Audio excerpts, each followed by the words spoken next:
मेरे सामाजिक पारिवारिक मित्रों, पुनः मेरा राम राम। अब तो मानसून आ चुका है, बारिश की 2-4 फुहारें भी पड़ चुकी हैं। थोड़ा मौसम तो सुहाना हो गया है। हाँ, ये ज़रूर है कि उमस बहुत है, पर शाम को गर्मी से राहत हो जाती है। चलिए, ये तो ऋतु चक्र है, ये तो आता जाता रहेगा।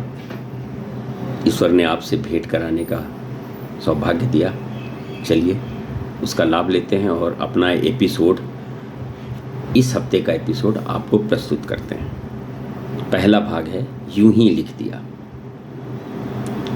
लोग कहते हैं ना सर, बहुत चिंता है मुझे, मैं चिंता में बहुत परेशान हूँ, मुझे इस चीज़ की चिंता, मुझे उस चीज़ की चिंता। तो चिंता को मैंने डिफाइन करने का प्रयत्न किया है, तो यूं ही लिख दिया में आज का पहला है चिंता।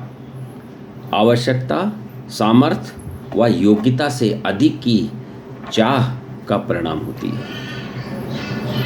आवश्यकता, सामर्थ्य व योग्यता से अधिक की चाह का ही परिणाम चिंता होती है। मेरा दूसरा कोट है, ये 3 चीज़ें अच्छी सोच की होनी चाहिए। ये 3 चीज़ें अच्छी सोच की होनी चाहिए। क्या क्या सर? परवरिश, सिफारिश, गुजारिश।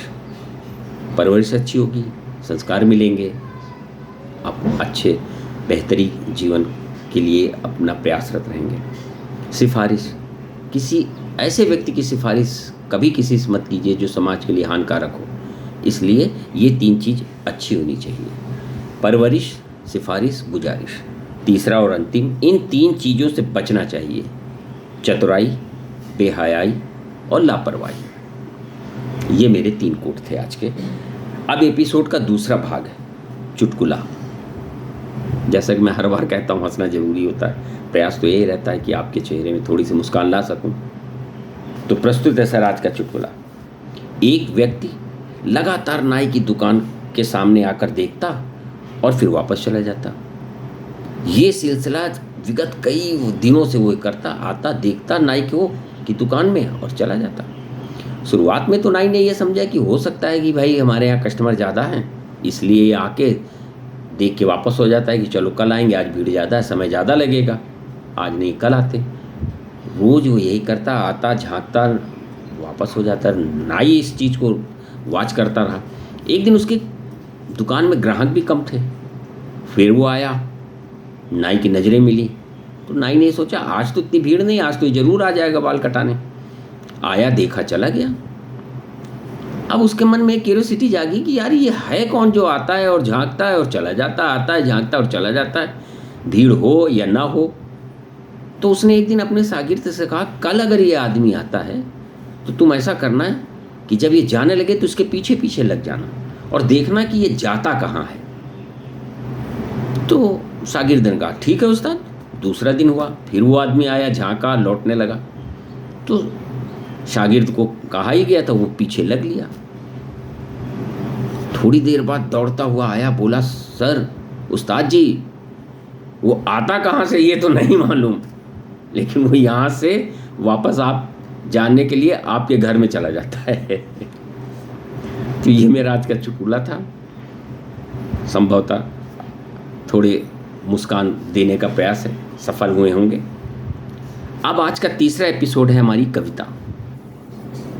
देखिए सर, भारतवर्ष की भांति विश्व में और कोई देश नहीं है। भारतवर्ष की भांति विश्व में और कोई देश नहीं है जहाँ तीनों ऋतुएं, समतल भूमि, पहाड़, नदी सभी मिलते हों। हर तरह के खाद्य पदार्थ, फल फूल, मेवे उपलब्ध हों।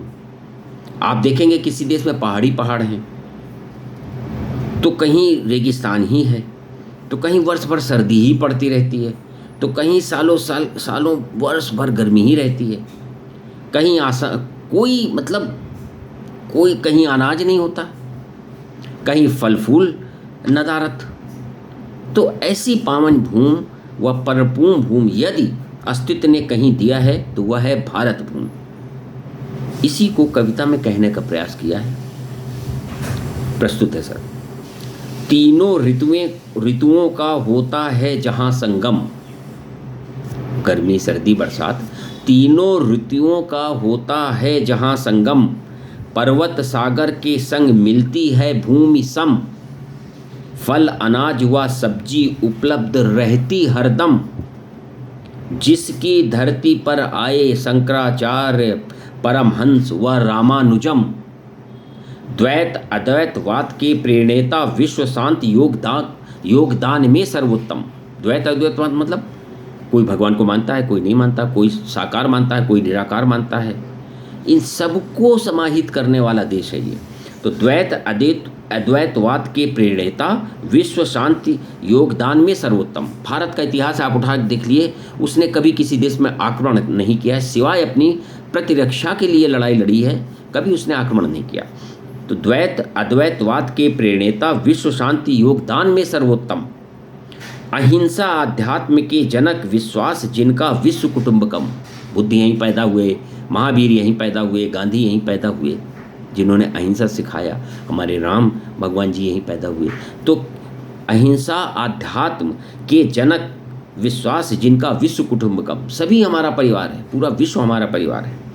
नित्य प्रतिदिन अभिवादन में मिलती जहां राम राम, ऐसे सबसे बड़े लोकतंत्र पर गर्व करते हैं मिलकर हम, तिरंगे को लहराते देख खुशी से आंखें हो जाती नम। जय हिंद, जय भारत। बताइएगा सर कविता कैसी लगी। और अब आज का चौथा व अंतिम एपिसोड का भाग है, जानते हैं तो बताइए। तो पिछली बार का प्रश्न, पहला प्रश्न पूछा था हमने कि इंग्लिश के वो दो शब्द बताइए जिनकी स्पेलिंग के पहले अक्षर को छोड़कर यदि सारे अक्षर मिटा भी दिए जाए तो उसका उच्चारण, प्रोनाउंसिएशन सेम रहता है। दो शब्द मैंने ऐसे पूछे थे। तो पहला शब्द है चाय। चाय की अंग्रेजी क्या है? टी। टी की स्पेलिंग क्या है? TEA। प्रश्न कहता है कि पहले को छोड़कर यदि सारे अक्षर हटा दिए जाए तो भी उसका उच्चारण नहीं बदलता। तो TEA में यदि आप ई और ए हटा भी दें, उसके बाद भी टी ही रहेगा, तो उसका उच्चारण नहीं बदलता। जबकि हमने पहला छोड़कर बाकी सारे शब्द स्पेलिंग के हटा दिए। इसी तरह दूसरा वर्ड है क्यू, लाइन। लाइन की अंग्रेजी क्या है? पंक्ति अगर कहीं लगी है, लाइन में लग जाइए, क्यू में लग जाइए। तो क्यू की स्पेलिंग क्या है सर? QUE। अब हम प्रश्न कहता है पहला अक्षर छोड़ दीजिए, बाकी सब मिटा दीजिए। तो हमने UE मिटा दिया, हटा दिया, डिलीट कर दिया। फिर भी उसका उच्चारण क्या है? क्यू, जो कि पूरी स्पेलिंग के साथ भी क्यू ही बोला जाता है और पहला अक्षर लेकर के भी क्यू बोला जाता है। प्रश्न यही पूछ रहा था कि ऐसे दो शब्द बताइए, तो वो शब्द हैं टी और क्यू। दूसरा प्रश्न क्या था सर? दूसरा प्रश्न ये था, इसी प्रकार दूसरे प्रश्न में वो कौन सा जानवर है जो ना तो उचक सकता है यानी जंप कर सकता है और ना ही स्काई यानी आसमान की तरफ देख सकता है? तो सर इसका उत्तर है पीक, सुअर। अस्तित्व ने उसको ये गुण नहीं दिए कि वो उचक सके या आसमान के ऊपर देख सके। इस जमीन में यही एक ऐसा पशु है जो आसमान की तरफ नहीं देख सकता और ना ही अपने पैरों से उचक सकता है। ये दोनों प्रश्न का उत्तर है। हमारी सामाजिक परिवार की सदस्य श्रीमती मीना श्रीवास्तव जी ने हर बार की तरह सही उत्तर दिए। उन्हें कोटिशः धन्यवाद, वो साधुवाद की पात्र हैं कि लगातार हमारा उत्साहवर्धन करने के लिए उत्तर देती रहती है और लगभग सही उत्तर देती हैं।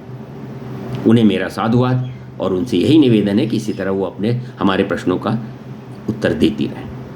अब आज का प्रश्न है सर, बिस्किट हम सभी खाते हैं, बिस्किट का शाब्दिक अर्थ क्या होता है और ये किस भाषा का शब्द है, इसके बारे में बताइए।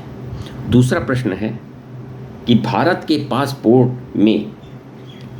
पासपोर्ट से बगैर वीज़ा के, आपके पास भारत का पासपोर्ट है तो इतने ऐसे कितने कंट्री हैं जहां आप बगैर वीज़ा के भ्रमण कर सकते हैं सिर्फ भारत का पासपोर्ट लेके?